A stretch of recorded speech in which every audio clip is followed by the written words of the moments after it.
Hello, my boy. Tiso and we were just reminiscing on old times. Tiso is happy to have Ulfred back among the Nightwings once again. Thank you, Tiso. I'm happy to be back among the Nightwings as well. Though you understand why we were forced to be apart for so long, don't you? Tiso indicates that he understands full well. I trust that Tariq provided some good company and song during the intervening time. Tiso confirms that he did enjoy traveling alongside the Lone Minstrel for some time. And there he is, right on cue. Something I can do for you, Volfred, sir. Volfred laughs warmly at this. No, Tariq, we are well enough for now. Tiso and we were just remembering the time when we first met, the three of us. Tiso was rather apprehensive then, as I recall. He was merely being circumspect, I'm sure. Tiso has the sharpest instincts of us all. But the bite he gave to you, sir, it left a permanent impression, did it not? It did indeed. I consider it a mark of friendship. May it stay with me for all my days. It is a good reminder, despite the challenges we faced together in the past. My time among the Nightwings has been extraordinary. Likewise, can I say the same, sir? Tiso shares the sentiment as well. Ulfred turns to you. I should apologize, my boy. Here we are talking of a history you do not share. Believe me when I say we're skipping over many of the bad parts. What I mean is, it isn't my intention to exclude you as we wax nostalgic. The Nightwings that you know, we're a strange assortment, are we not? Those of us who share some kinship from the past. I suppose we cannot help but seek some warmth in it, but it should not be the exclusion of the friendships that we forge right now. So please, why don't you join us for a bit? Together, you, Volfred, Tiso, and the Lone Minstrel talk a while about the times gone by. The three of them are pleased to be back in one another's company again, having grown close through shared experience in the past. Just the same, they have welcomed you into the group. In spite of the hardships you have faced, some of these idle moments that you share together may one day form memories you think back on with fondness. Soon, the conversation winds down, though it lifted all your spirits for a while.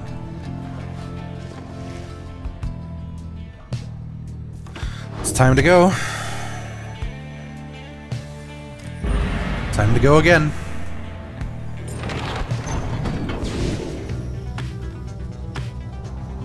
We have our next destination and our next adversaries.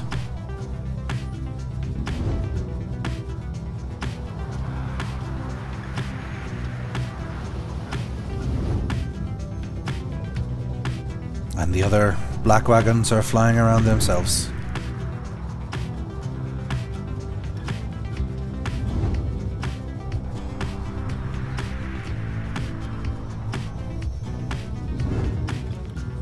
Volfred suspects you may find something of value. We don't really need any of that. So, maybe something for Bertrude then.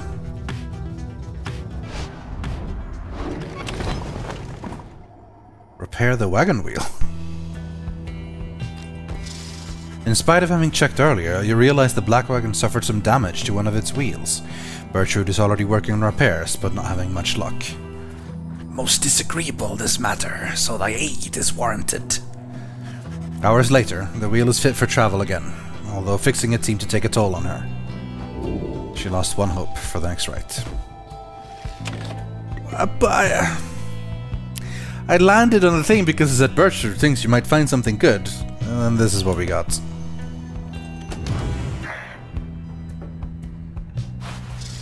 You approach Bertrude just as he's finished polishing the various bottles, flasks, and vials that your fellow exiles have collected during your travels through the downside. The evidence of thy travails, how brazenly ye put them on display. Ye tempt these lands to swallow ye. She lets out a long breath. Nonetheless, these trinkets stir our memories. Not merely those of these lands, but of this country whence we came. Know, reading one, that we are here because of Sandalwood. We met him long ago within the southern bogs. He offered many courtesies, and in exchange we found agreeable. We sought then certain reagents, necessary to our studies of the heavens and the earth. And he knew where to procure them.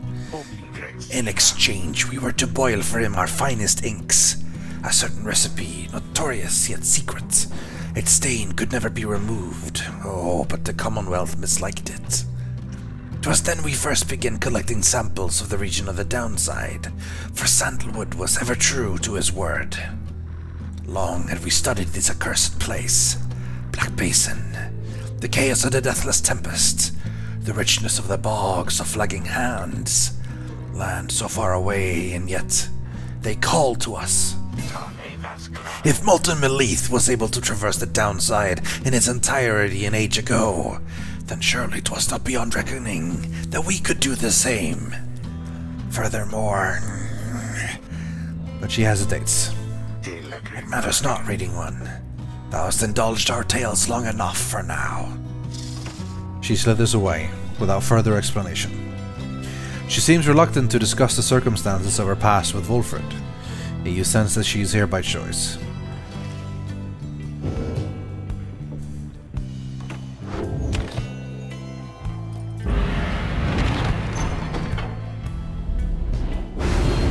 You are nothing, reader. Nothing but a mindless simpleton. Your every action is a stain upon the legacy of the 8 scribes. The rites have been a long-held secret to keep out those such as you. Why you gotta be such a dick, Brighton? You wake from a little sleep you managed this past night. Once more, the voice tormented you within your dreams. You attempt to rid your memory of it. If the voice truly is that of the Archjustice Androboles IX himself, as Wolfred indicated, then none of you are likely to receive too warm a welcome should you regain your freedom.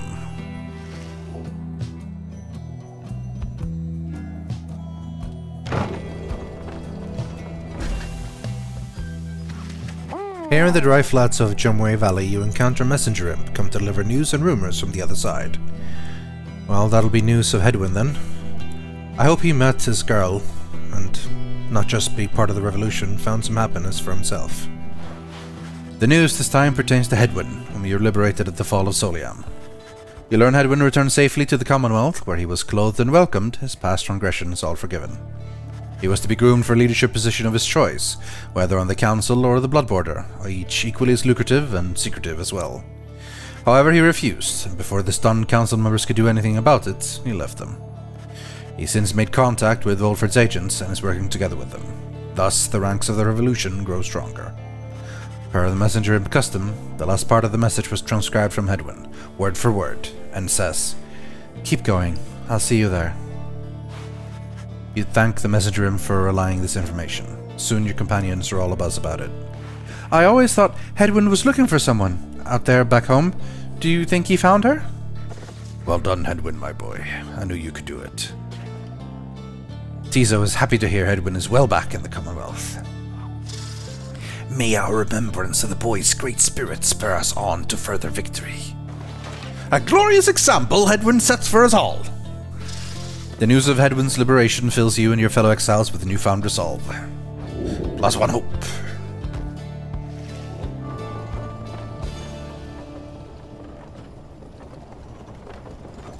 I like that we're getting bonuses and stuff like that, but they're often so tiny that it doesn't really mean much. +1 is such a minor thing. So, landing in one place and it's like, oh, Bertrude got -1, and then, hey, everyone got +1. It's not that noticeable, really. Anyway, we have some money, so maybe we can find something in the slug market. Hey guys, come on in! Say now, whatever happened to that smiley Hedwyn guy? Did he really get out of here like I've been hearing, or what? Yeah, indeed, he did in fact get out of here. And we do have Stardust. Not a lot we can afford, it looks like. Sadly. I mean, we can sell the little Downberry we got for 4. I kind of want to save our legendaries. I mean, honestly, I probably should sell them. I don't think they're at all useful for me. I doubt we're ever going to get to use them. But to be honest, it's kind of nice having them. I suppose I could sell the Fairy Spirit and just buy this one, and then we will have a max level talismans for everyone.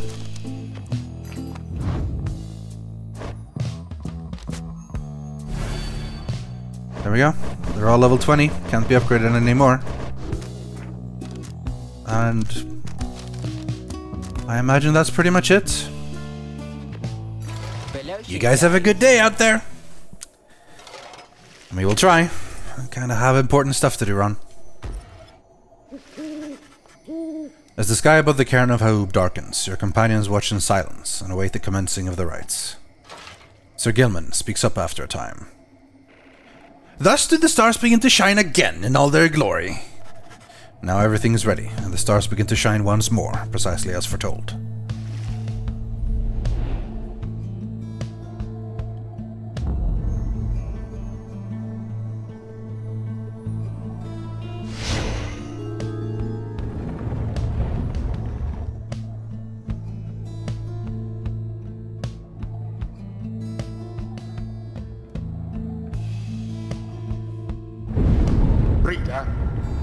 I am still very cross with you, you know. To think I saw in you a worthy heir. Not just to the legacy of the Nightwings, but to the future of the Commonwealth. That traitor Volfred. Only a fool would be seduced by his audacious promises and his dangerous ideas. That, dear reader, would make you a fool. I have no choice but to explain it thus, so even you could understand. Now for this blasted rite. Some of us still have our duties to uphold. He's not very happy with me, is Brighton. Oh, but look at this! Are you perhaps intent on humiliating us even more after last time? I'll have you know that we've some new tricks up our sleeves this time. Your adversaries are prepared, reader. Who shall conduct the rites on your behalf? Well, we have banishment sickness on a couple of them, don't we? So we don't have a lot of options. It's pretty much these three. So, we'll start with Volfred, because I like having him go first. Tiso is already maxed, but I mean, can't get the unwell ones. Tiso. And then finally, Bertrude. Very well. We await the ancient rites commencement. You're quite ready then, hmm? Well then, let us get this little ceremony started.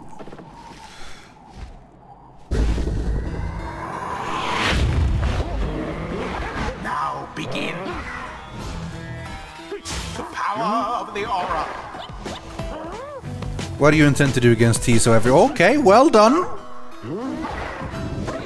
Took me by surprise there. I know you guys can jump, but... Okay, I can't quite land there. Alright. Oh, wow! Okay, maybe I shouldn't be so cocky. How do I... Can I not jump? I can pounce at least, but...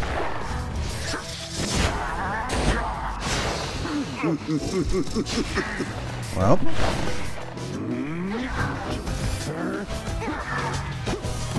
Wow, okay. Let's take this seriously then. Volfred Sandalwood, why is it really you, my dear friend? You must be mistaking me for someone else, Manly. However do you mean? I'd recognize that upright posture of yours from anywhere. I knew it had to be you. Oh, what a glorious surprise indeed.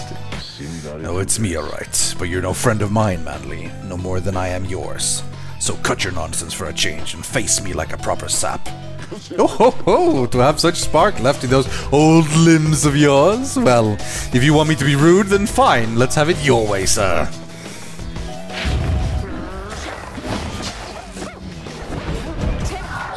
Wow, that shield was pretty good. How do we grab that? Anyway. Was dangerously close. No.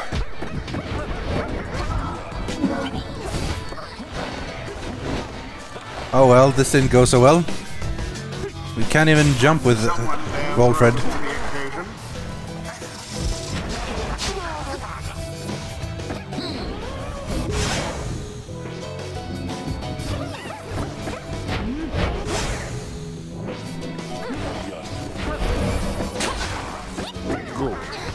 Come on. There we go.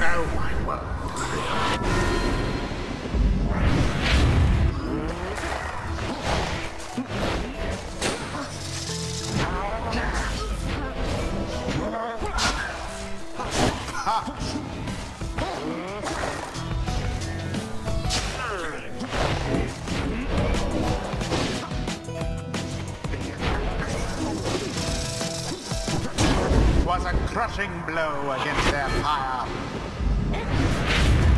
Best not get overconfident, Nightwings. Now go! Ouch. Damn it. Oh dear. Quite foul for the Nightwings. Tiso, this is on you.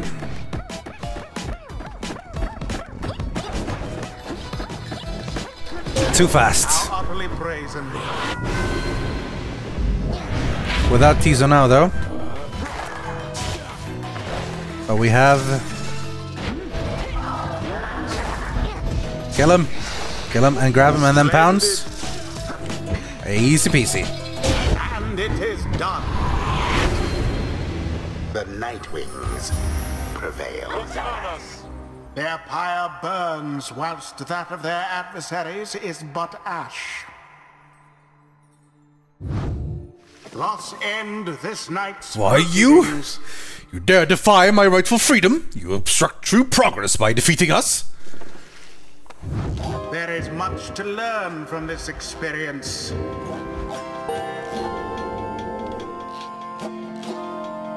Oh, we're all getting there. Be gone now from my sight.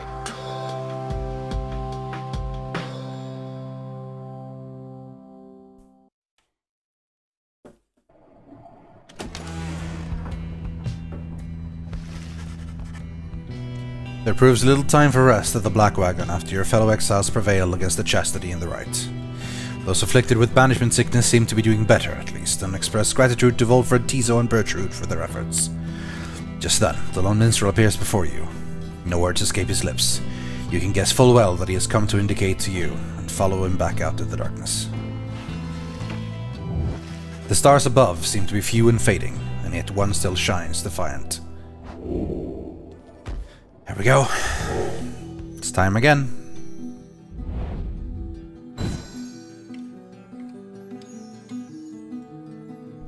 Who will be going up against?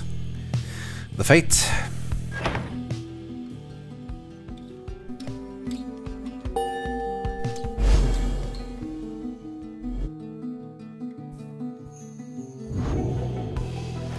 You notice that the lone minstrel is standing there, with you, regarding the night sky. The Gate Guardian and I, we have paid witness to the liberation rites upon the fall of Soliam for a long time. We have seen so much. And so, I'm a bit taken aback is all, to see something which I have never seen. You look upon the stars together for a while, then... I wish you good fortune and the wisdom of the scribes on your ascent. The lone minstrel leaves you there alone under the night. It has grown very late, and you need rest. The Black Wagon shall have to take flight again come morning.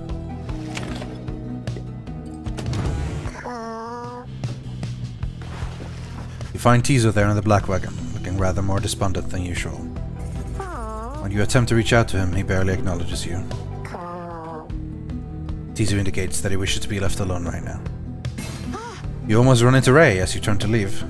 Oh, I'm sorry, mister. I was just wanting to come check on little Tiso there. I think maybe he's taken ill or something? On further inspection, it occurs to you that Ray perhaps is not off the mark, and that Tio is unwell for some reason. Come on, Tiso, you're gonna be alright. You might be the smallest one of us, but I think you're the toughest. Though Miss Jodariel, she was the toughest one of all, wasn't she? I so miss her sometimes. Tiso appreciates the kind words, but still wishes to be left alone at this time. Oh, don't be silly, Tiso. You know I won't be doing that, don't you? Ray turns to you for a moment, lowering her voice. Mister, I think Tiso would like a little bit of privacy, if you don't mind. Though I don't mean to be rude. It's just... Tiso, well, I told him not to eat something. There was this, well, I think it was a mushroom maybe, growing in the corner over there. So I see Tiso sniffing at it, and he's always hungry, and usually I try to feed him, but this time I told him no. Because I know my mushrooms, and whatever that was, I think it was a mushroom, but it wasn't one I know.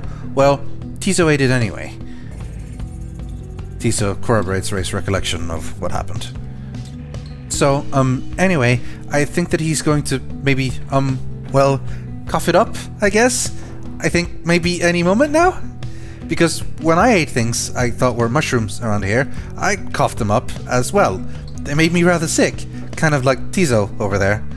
I hope that I'm not being inappropriate because it's not polite, maybe? Oh, come to think of it, Tizo, why don't we go outside? Because then I won't have to clean up after you, like the last time when you ate something I said maybe you shouldn't, remember? Tizo indicates he remembers full well and regrets not eating Ray's food-related counsel.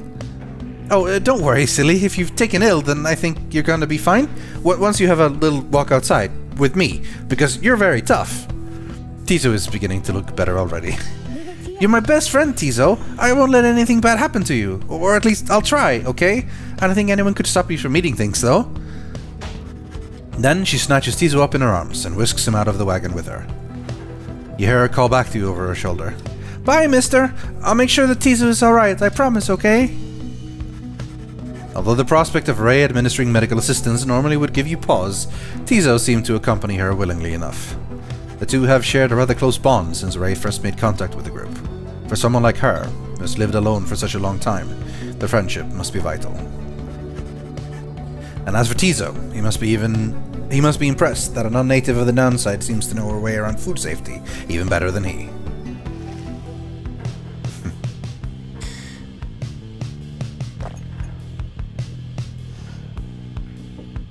I can drink a little bit in remembrance of Pamitha.